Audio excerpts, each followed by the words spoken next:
தமிழ் வந்து தமிழ் வழி கல்வின்னு ஒரு வழக்கு உச்சநீதிமன்றத்தில் 26 ஆண்டு காலமாக நிலுவையில் இருக்கிறது.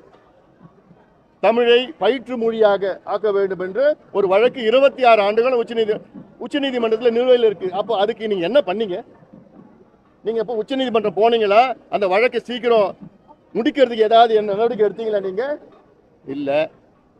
சரி, அட்லீஸ்ட் தமிழ் ஒரு பாடமா கத்துக்கணும்னு 2006 தான் கலைஞர் ஆட்சி காலத்தில் பாட்டாளி மக்கள் கட்சி வலியுறுத்தினால தான் சட்டம் கொண்டு வந்தீங்க.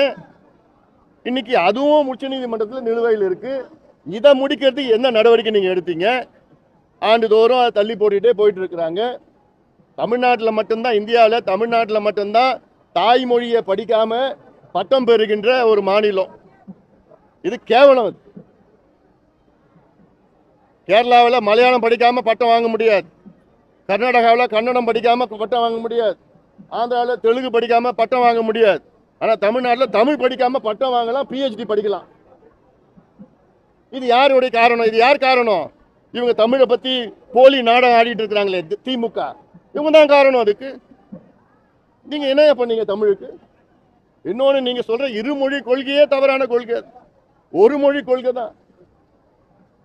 ஆனால் அது ஆங்கில மொழி, இணைப்பு மொழி, யதார்த்த மொழி. அது இணைப்பு மொழி உலகம் முழுவதும்